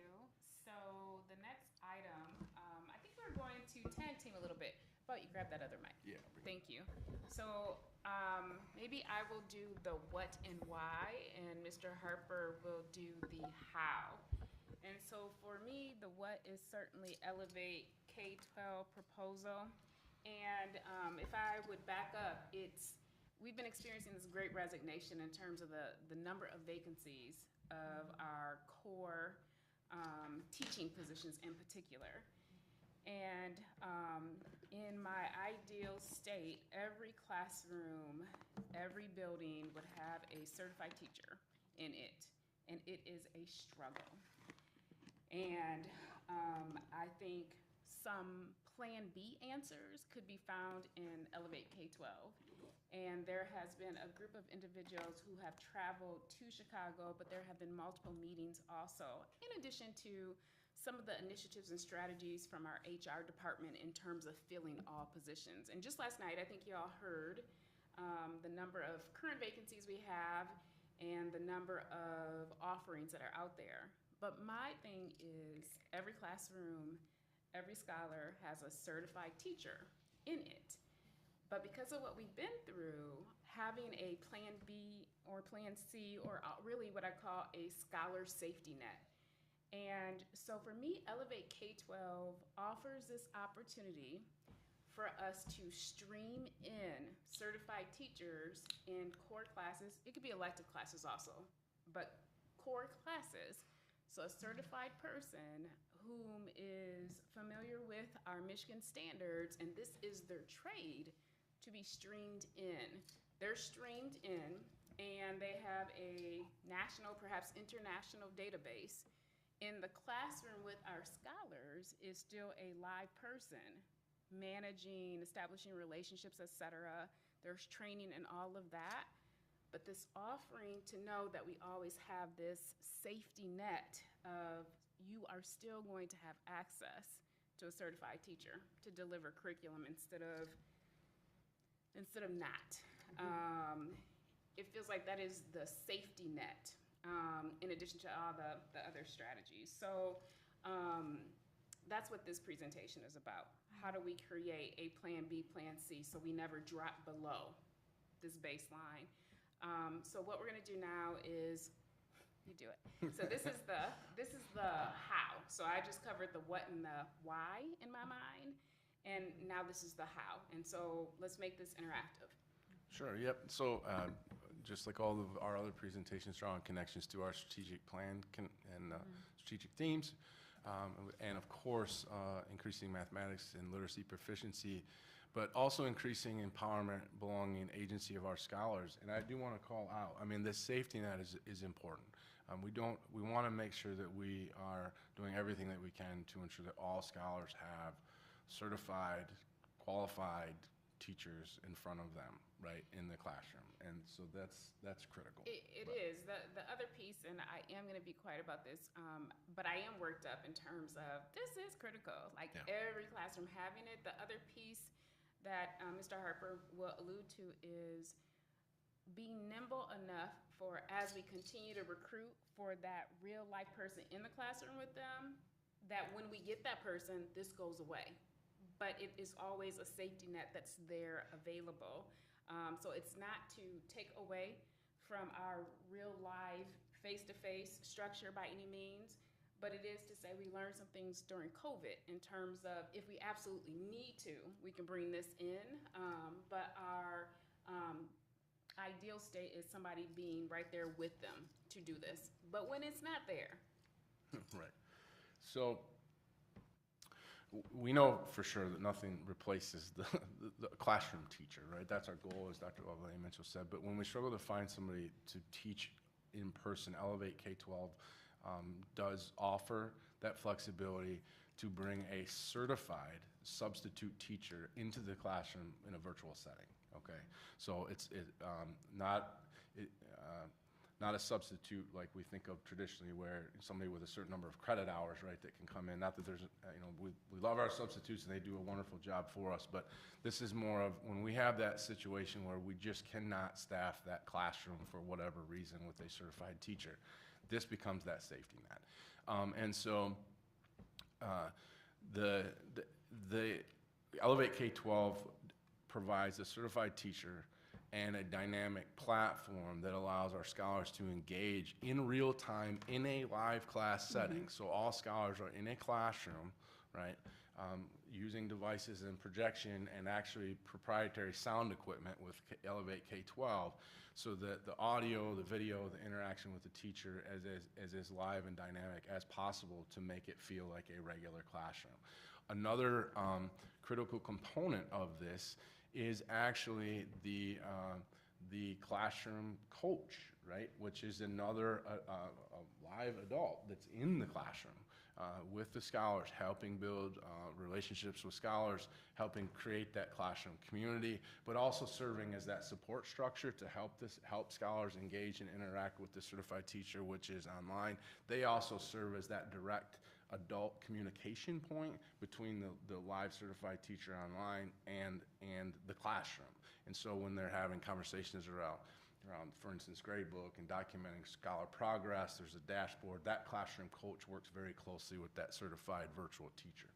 So the other effect of this, I can't, during my listening tours and just my live reality, I can't tell you the number of educators who are just worn out because it's hard after COVID, and folks being pulled away from their day thing to step into a classroom that's not properly staffed. And so we feel like this might help with the wellness equation also, in terms of folks can still help out or whatever. And ultimately, we want a physical, face-to-face person. And if that can't happen and we're monitoring wellness, this might be another viable option.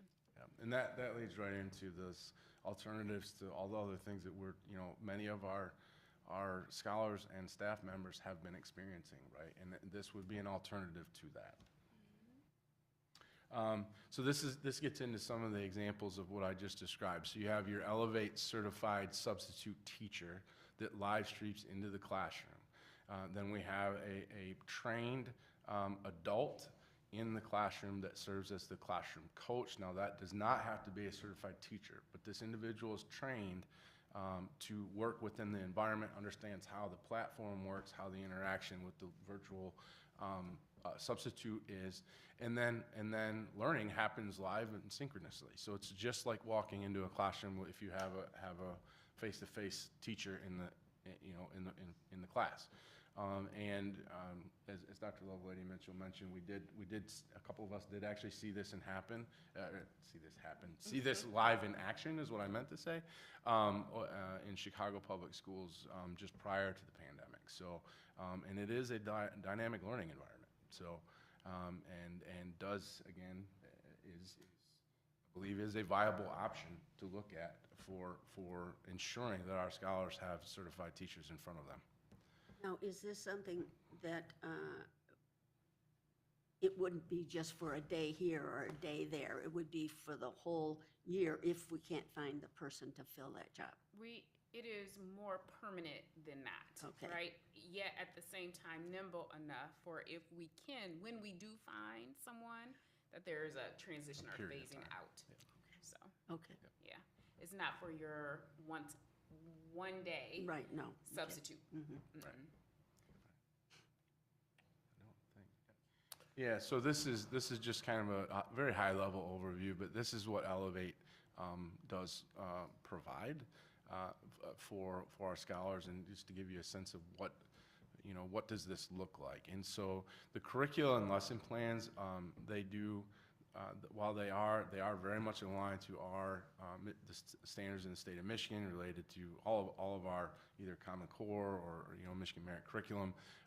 The scope and sequencing is customizable, so we can help align it to our in-house curriculum. They don't deliver our curriculum specifically, but they can align to where, so that when scholars are experiencing this, it is paralleling the content and standards that would be in our core curriculum if they were in front of one of our face-to-face teachers, so that when there is that transition period that that Dr. Mitchell just talked about, that there's is more of a seamless transition back into core curriculum within GRPS. I mean, another example of where this might be utilized, but not in our phase one, is to the point that you were making earlier, Chairperson Ross. I know that some folks have been wanting an ASL teacher and having a hard time finding it. They offer that among a whole scroll of other topics. This is not our plan A. It's not even really our plan B, but it is Plan the C, scholar's contingency. safety net. Like, you will never go without a certified person being able to teach in the meanwhile until something is figured out or worked out. So you finish it out. Yeah, and so we are working on a monetary proposal from Elevate K-12 based on our needs. Dr. Lovelady Mitchell and I are reviewing that. And so our plan is to bring an actual written proposal with dollars associated with what the services would cost. But again, upon multiple times of vetting and conversations and conversations internally and with their team as well, I do strongly advocate for this as an option for our scholars. So. And I don't see this as a silver bullet. What is so clear to me is that culture and conditions matter in terms of attracting talent, retaining talent, growing talent. And at the same time, while that's happening, there has to be some kind of safety net to say it'll never go below, Right. blah, blah, blah. Below in terms of the value of a credentialed, certified teacher. It will never go below that. So in some ways, this is our scholar safety net, and I would even say our faculty safety net for the wellness of people being burned out. So then in theory, they could take a break? Is that why? Or what's the connection to the burnout? So for example, let's say you were teaching let's say 5 periods a day, but you know that there's a need for your particular certification, and you have been asked to do it. And we can't fill the position. And so you've been doing it. You talk to the administrator, this is hard. Like I need my planning time, my prep time, or my collaboration time, and I'm just honestly exhausted. And we're struggling to get someone.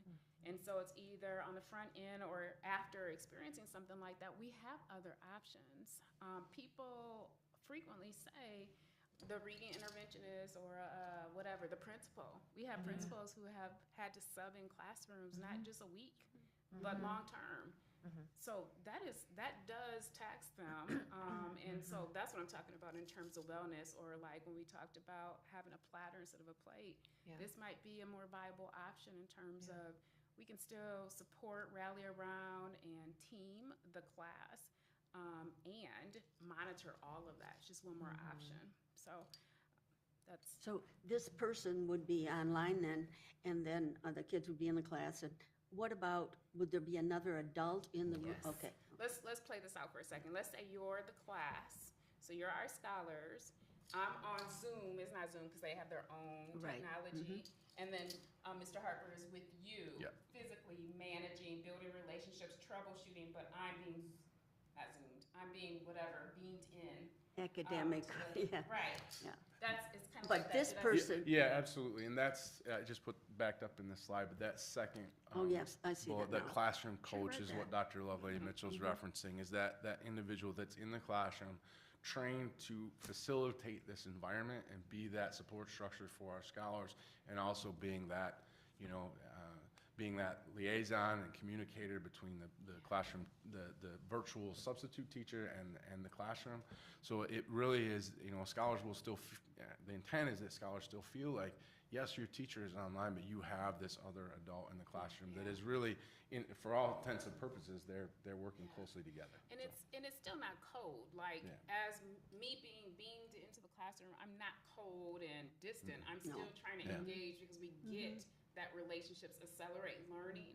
It's just that in addition to and trying to buffer the fact that I'm using technology to be with you, this other human is with you to make sure I have not missed anything and to make sure we're still okay, and looping in other feedback.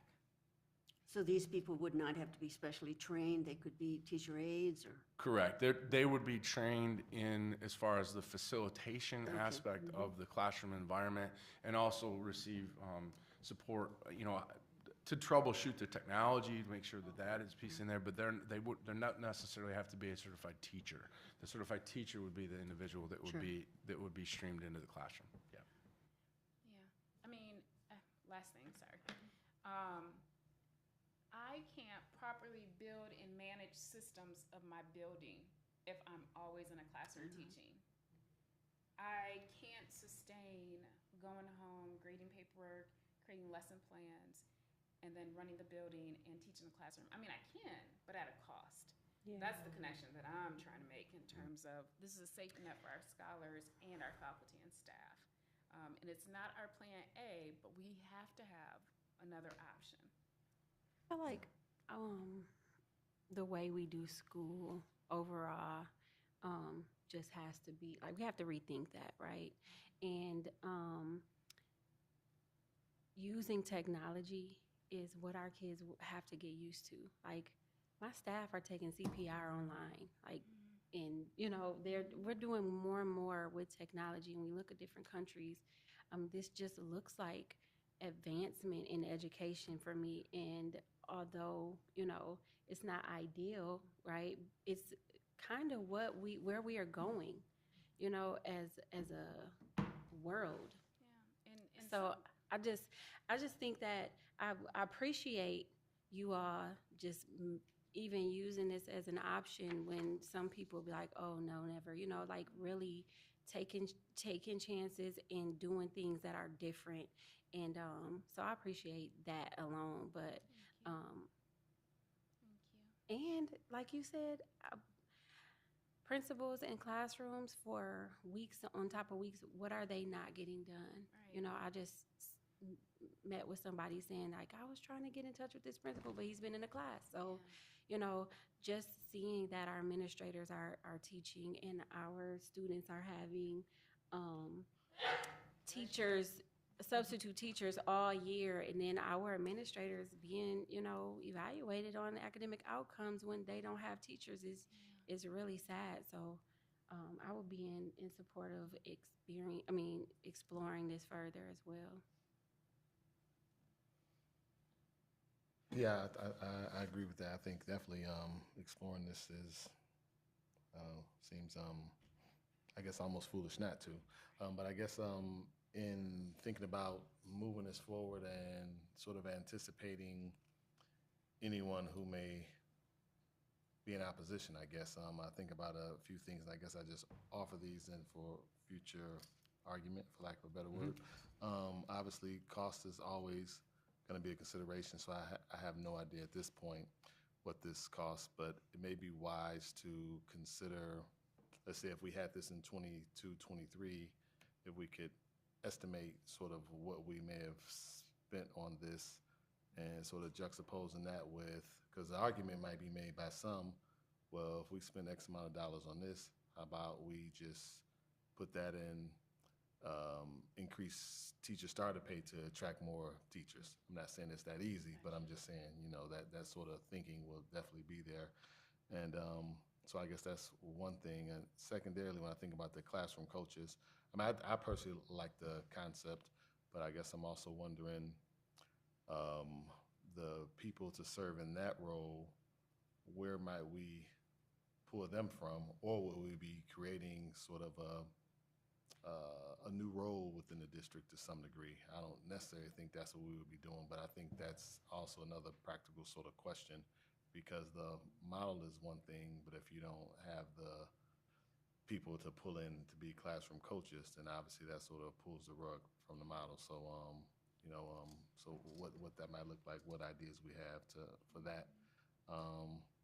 And then I guess the other piece is, and I'm not suggesting that we extensively go East Coast to West Coast, North to South to look at all competitors, but certainly Elevate K-12 is not the only, you know, provider in town of this sort of service. And, you know, and I know nothing about them to know how effective or ineffective they are or not, but I guess I'm just wondering,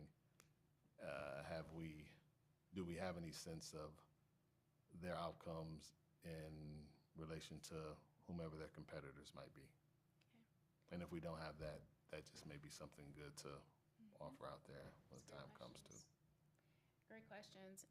And so let us bring back some of that. Some of that we do have, because we've been watching them for a while, interacting with them for a while, that their business has boomed over the last several years, for sure. I also want to just layer this in. FMP may help with some of this, right? Like the consolidation process, et cetera. But we'll come back and answer some of those questions.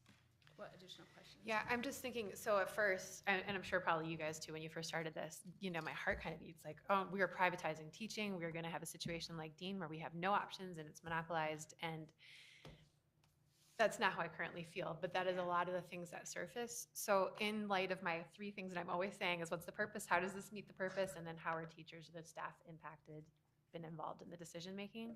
I'd encourage you to think through those three things. How might you record yourself saying something like this to deliver at staff meetings with a great prompt? You know, like what hurdles would we need to think through?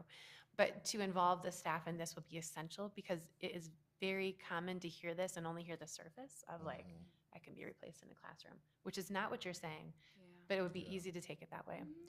The other point is, I think it would be fair to say everybody would agree with you on the pain point or the goal of this. I think as a board, though, the challenge to ourselves and to you as the executive directors would be, the pain point is agreed upon, and there are more variables that we can change than the delivery of content. I think we can, as always, I'm talking about changing contracts. So like, how do we change the scenario so that more teachers would like to work with us? Because there are things in our power that we maybe need to simultaneously pursue so that this could be that safety net you talk about, which is a perfectly logical approach. But long-term, how might we also be advocating for a community in which people are attracted to teach and to really grow here? I think that's a challenge for all of us in the room, and hopefully for teachers as well, that they can get involved in this as well. But anyway, thank you for thinking it through to this degree, and also be very careful, please, in how the communication happens, because it'd be so easy to misconstrue the intent. Yeah. Oh, and timeline. What is the timeline for this Yeah. process? It will be rather quick in terms of what we have to also continue to think through is we're trying to forecast. Yeah. Like, and last night you heard the vacancies, et cetera. So that matters Yep. in all of that, as well as our budgeting timelines. Yeah. So we want to get it in front of you again. We want to get it in front of the finance committee, and yet we need some more information. So in some ways, we're trying to solidify our numbers now, which is Yeah. hard because we're in May, forecasting for August. But I would imagine trying to hit either the next, when I say hit, trying to go in front of the next finance committee or the one after that. What might you add? Yeah, I think our goal is, and Mr. Ross, you mentioned about looking at numbers and trying to like figure out what it would cost. That's part of the process that we're looking at right now, is to kind of look at where were we at when we started this school year, right? Where are we forecasting now? And then working with Elevate K-12 to come back with a reasonable proposal that we can then consider from a dollar perspective. So that's currently in the works that we're trying to get back. So And from- hopefully we have that by the May, if not June, Finance Committee. And from a dollars perspective too, if you have an online teacher as opposed to in class, there'll still be savings from not paying the teacher. We'll be paying somebody to be in a class. Yeah. Paying Elevate coach, K-12. Yeah, no, I understand that. I'm just saying, well, where's the money coming from? Well, that could be a part of it, because obviously there will be fewer expenses as far as the actual teaching, that if you have a teacher in there, you probably pay more than the. Yeah, I think that goes to kind of where my question was, is, what might be in an ideal world, of course, we have, folks, live and in the flesh, so to speak, but in the Elevate K-12 piece, what might be the cost difference between our ideal and this safety net, and sort of kind of projecting overall what that, I guess, what that difference may be from a district-wide perspective. I don't know, and Ms. Melton maybe was kind of thinking similar to what I was thinking. I guess I'm just trying to find a way to make sure that when this is shared with others, that it's packaged in a way to reduce as much sort of naysaying or anxiety as we can. Yeah. That's all. We think about the cost of not having teachers in classrooms as well, right? One of my questions, though, is what are the qualifications for the coaches? And do you see maybe some long-term subs being able to actually fill those positions?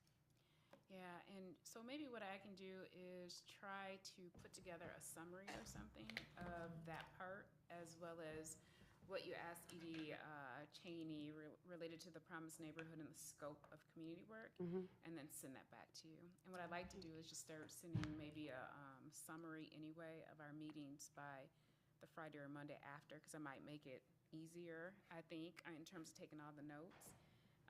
But I think the greatest asset that we're trying to protect is the cost to our scholars and our That's staff. right. Absolutely. And absolutely, the messaging is important, and I think it's in alignment with our external and our engagement processes, which has already lifted up culture, climate, and conditions matter. And we need to tend to that better. And I do think this is a mechanism to do that, and yet there's this polarity tension or management that has to be talked about so people know that this is not our plan A. We are not trying to replace humans. We think our humans are our most valuable asset, but you could quickly go left with this, quickly. Yeah. So That's we why do I get think it. collaborative rather than just messaging is, really now at the inception of this idea, which I know we're a little past that, but involving them in the creation of this decision would probably be much better than just a messaging crafted. So, Yeah. so we'll follow back up and share information and disclose as we go along how it's going, et cetera. Yeah, I guess to that last point, maybe it might be, I don't know, I guess I'm just trying to think of, like you said, at this point, we can't rewind and engage instructional staff, we can't, the sort of horse has left the barn, so to speak, to some extent. But I guess to Ms. Melton's point, I wonder if there's something before it shows up on a board agenda, before it goes to finance committee. I don't know if there's any way to make people aware, but at the same time, of course, once you make people aware, there are going to be tons of questions. And I wouldn't want it to slow down the process. So I'm just trying to, I guess, think critically of how we can maybe do both to some degree, is help people feel a sense of value or ownership in what this will become without also derailing or slowing down the process. I don't have an answer for that right now, but that's just kind of where my head is. I'll have to go back through the notes too in terms of the folks that we have worked with, because one of the things that this work touched is we have what we call SWAPs, system-wide action planning teams. And so whenever we come across an issue or a concern on the learning and teaching team, we might develop a SWAP, and it's related to our strategic theme. And so this was a SWAP for a while, and so it had representation from the building level, and mainly administrators was who we started with. And I would have to go back and see the other people that were connected with it. Yeah, and I don't know if, this isn't fully a curricular thing, but I guess I'm just thinking of even the ability to even say that someone, I don't know, not saying it would be instructional council, but some sort of rank and file body, for lack of a better word, has also supported it, may carry some weight too. And again, I'm just kind of brainstorming. I don't know, I'll let that be. But I just think there's some importance to, again, we talk about culture. I think we also know that there is a cultural concern about top-down decisions, which obviously are necessary. But I guess I'm just trying to push us to have more of a balance when appropriate and when able, I guess is what I'm getting at. Yeah. Thank you. I heard you when you said it. And It's a prompt. I heard you amplify it. Yeah. And you want us to ripen the issue, and you want us to be collaborative with folks whom this might impact. And so Or at for least they're opportunities. going to perceive it impacts them, because we're talking about teaching staff where I guess, it impacts them from the standpoint of maybe needing to, skip their planning period or something or lunch because they have to fill in, or maybe, students being divided up, and now my class of 25, I now Right, have 32 today because we don't have a sub. So I guess even, I guess being clear that really it only impacts them in a positive way, I guess, that there is really no potential negative impact, because people's imagination will run wild and they're going to just defer to the potential negative impact and as opposed to Just humans. But your yeah. plans are This always, is not AI, no. your plans are always better when informed by those it impacts. Period. So I would just encourage you to do Anyway, that. yeah, we don't need to belabor the point. Too. Thank you. Alrighty, next ups. So, let's see, some of the topics that are coming up in the near future. Early childhood, and it relates back to what Trustee Wade was saying, following up on ASL, guardian caregiver engagement, special education, guardian parent caregiver engagement, Guardian. as in, yeah, sorry. Parent guardian caregiver, special education, 504s, cannot read my handwriting. Oh, Canoe, the Canoe Oh, yeah. initiative, that's happening actually this week at Riverside. Some attendance updates and continuous improvement. Those are some of the topics that are coming up for the summer agendas. So what I'll do is, like last time, this time, I sent the agenda ahead of time, and the PowerPoint was uploaded. And before Monday, at the latest Monday of next week, we'll make sure you have the summary of the topics that we talked about. Good. Cool. Thank you. All right. All right, meeting is adjourned. Did I Thank do you. another one? I thought Canoe was. Oh. No, literally canoes. Yeah. That's great. Yeah. Acronyms have a whole nother life in the learning and teaching world here. Don't go there.